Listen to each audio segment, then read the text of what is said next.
Good afternoon everyone, we are Group 4 and today we will be discussing the technological innovation. Good day everyone, I'm Christine Ocandolita and first I will discuss about introduction to technological innovations. Technological innovations have revolutionized various industries by enhancing efficiency, accessibility, and automation. In the financial sector, one of the most transformative innovations is the emergence of electronic trading platforms, which have redefined how financial instruments are bought and sold. Second is electronic trading platforms. Electronic trading platforms are digital systems that allows users to place orders for financial products such as stocks, currencies, commodities, or derivatives over the internet. These platforms have replaced traditional trading floors, enabling real-time transactions and broader access to global markets for institutional and retail investors alike. The next one, key features, user interface and usability, an intuitive customizable user interface that allows traders to easily navigate the place of orders and monitoring market data and features often including drag and drop functionality and interactive charts and customizable watch list to suit individual trading style. Ang user interface ng electronic trading platforms dapat madaling gamitin at mas maayos ang pagkakaayos ng mga menu. Halimbawa po natin ito yung pwedeng i-customize ang mga trader ng mga layout ng mga platforms. Depende sa kanilang gusto. Maaari ring ilagay ang mga watchlist, order window at chart sa mga posisyon na mas comfortable sila. Halimbawa natin yung mga platform tulad ng trader, pwedeng i-drag o drop user and chart tools para mas mabilis makapag-trade. And the second, yung real-time market data and quotes. Ito po yung real-time market data na nangahulugan po ng mga presyo at mga information ng stock and securities na pinapakita kaagad-agad na wala pong delay. Kaya mas nagagawa nila na mas mabilis at tamang desisyon ang pagtitrade. Halimbawa po natin kapag bumili ka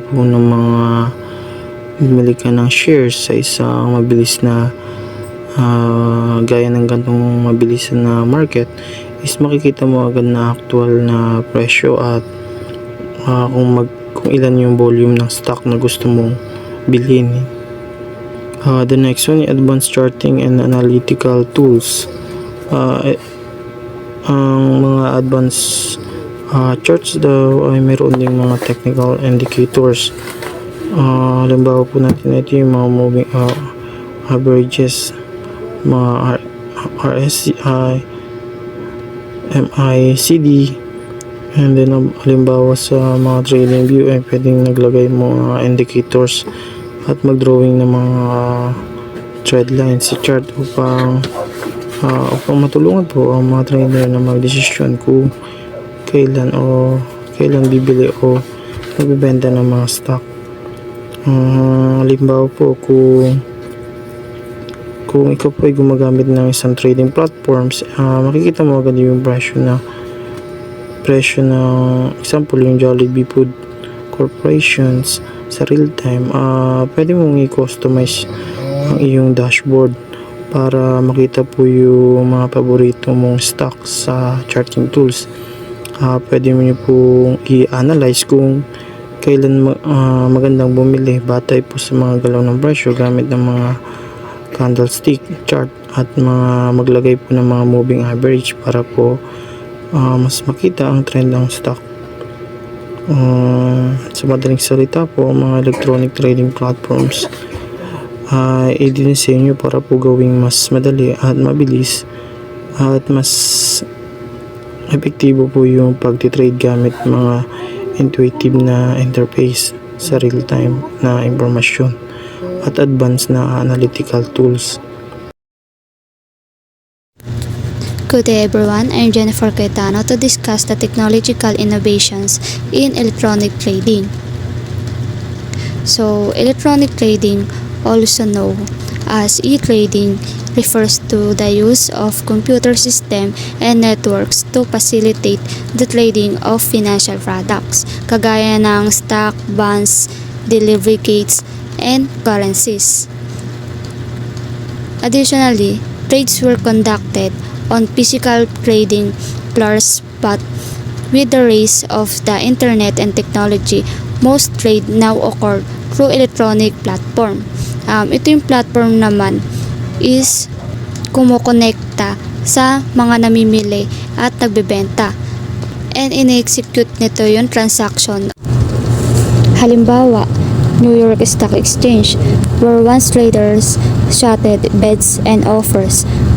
Karaniwang kasi sa trade is processed through an electronic system with minimal human intervention. Next is key technological innovation in electronic trading. So, yung algorithmic trading is nag-use siya ng pre-programmed instruction para mag-execute siya ng trades at high speed and volume. This can consider variable such as timing, price, and volume. Nagkakatulong to reduce human error and take advantage of small market fluctuation. For a case study, kagaya ng Goldman Sachs. Yung Goldman Sachs is nag-utilize siya to sophisticated algorithmic trading system to handle large volume of trades.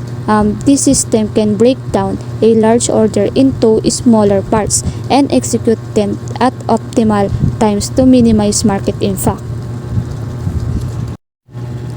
Next is high frequency trading. Is subset of algorithmic trading that involves executing a large number of order at extremely high speed using powerful computer. Ang high frequency trading is layunin ng kumpanya na kumita from small fries na magkakaiba that exist for only millions seconds. So, for the study case nito is Virtu Financial. Yung Virtu is one of the world's larger high frequency trading. They use ultra low latency system to make trades within microsecond, leveraging minutes changes in market data. Next is artificial intelligence and machine learning. So it can analyze vast data set in real time to predict market trends and generate trading signal. This helps in making better informed trading decision. So for this case study is BlackRock's platform. So yung BlackRock's uses its AI powered Aladdin platform for risk assessment, portfolio management, and trade execution decision. It analyzes both instruction and uninstruction data to give insight into market behavior. So the last is smart order routing. So this is a system automatically search for the best prices across multiple trading venues to execute an order. It helps traders get the best execution without manual research each exchange. So for this study case is E-Trade. So yung E-Trade platform uses smart order routing to scan various stock exchange to find the most variable prices for the retail client. Next is benefits of electronic trading platforms. One of the primary benefits is speed and efficiency. Trades are executed in real time with minimal delay, allowing investor to make immediate advance of market opportunity.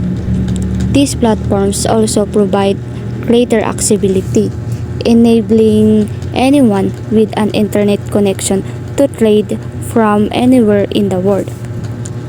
One of the benefits then yung transparency. Transparency kasi, it is enhanced as trade can view live prices, market depth, and historical data, which help in making informed decision.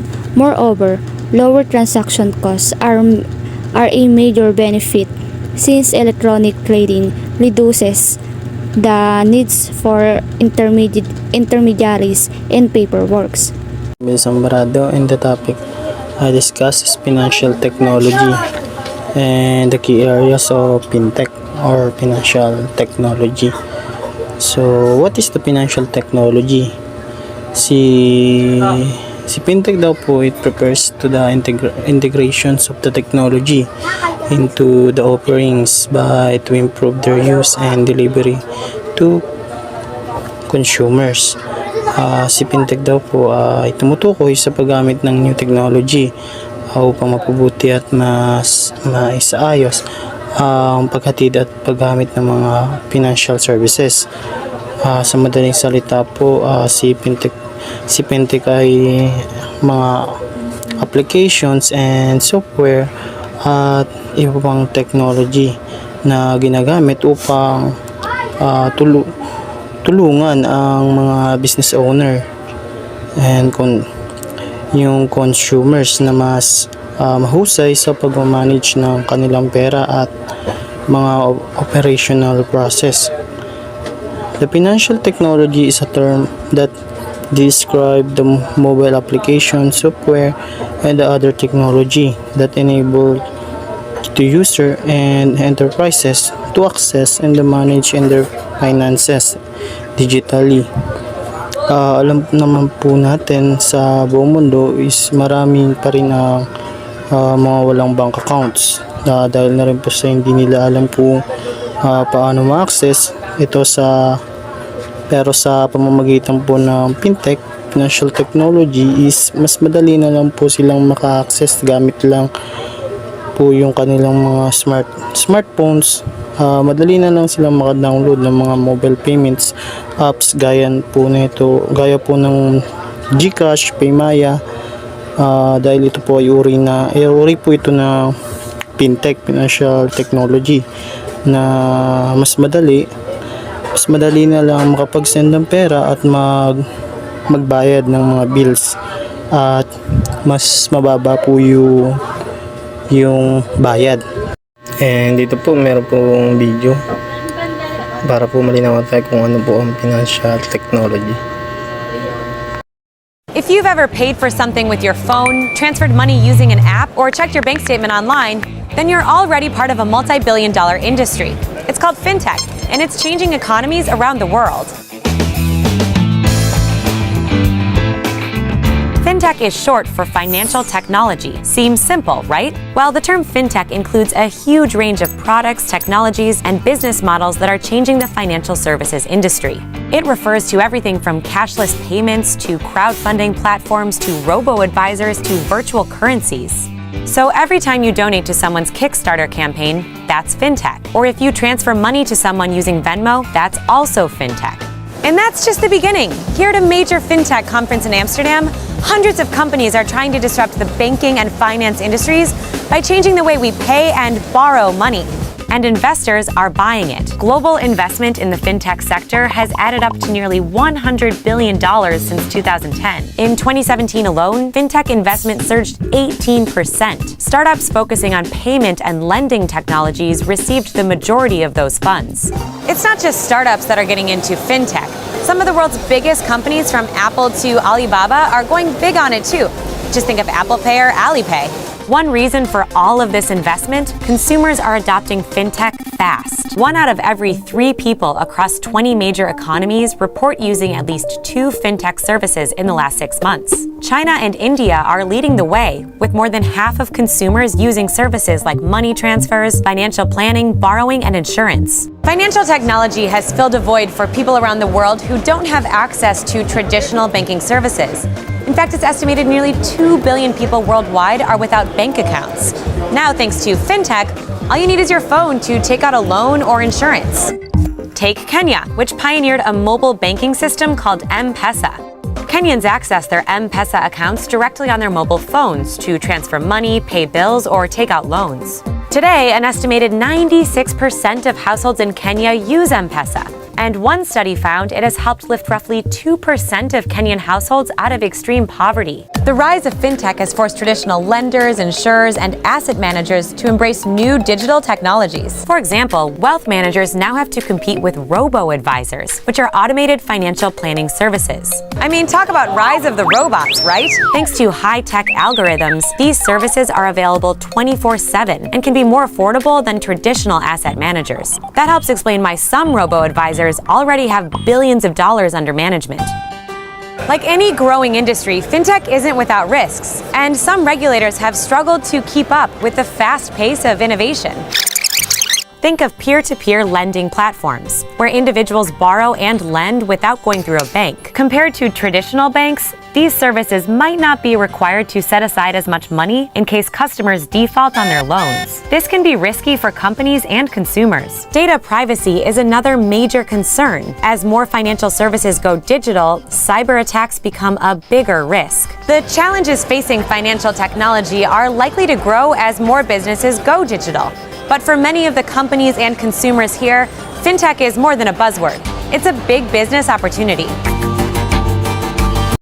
And next one, yung key areas of fintech. The first one, yung payments and transfer. Ito po yung mga tumutulong sa mga tao at na mga negosyo na magpadala po na tumanggap ng mga pera gamit po yung digital. Gaya po ng mga online payments and mobile payment at mga remittances. Dito po sa ating bansa ay mas kilala ang mga mobile wallet at digital payments platforms. Halimbawa na lang po natin ito yung GCash at Maya. Ito po ay nagpapadali po at nakakatulong sa mga financial inclusion. And the second, yung loans. Ito po yung pautang. Sa fintech lending po, ang process po ng pag-apply at pag-approve sila po ang nagmamahala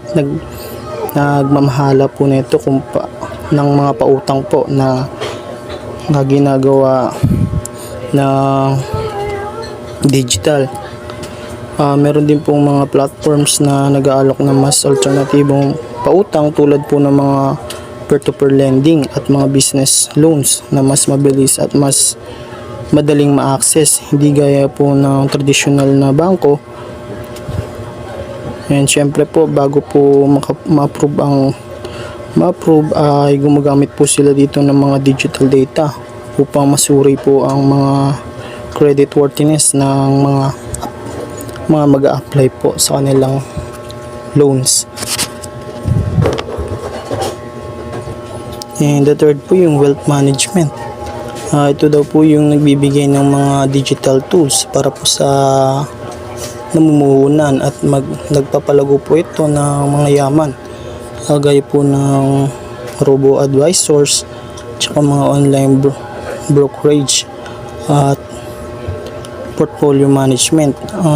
Bali ito daw po, layunin daw po nito ang gawing mas abot kaya po and transparent at madaling gamitin ang mga investments, services para sa mas maraming tao. Ang last po ang insurance. Dito po nagiging mas mabilis at personalized po ang proseso ng mga aplikasyon at pagpipresyo at pag-claim ng insurance. May mga bagong pong produkto rin tulad po ng mga micro-insurance at mga parametric insurance na mas abot kaya at naaangkop sa mga modernong pangangailangan.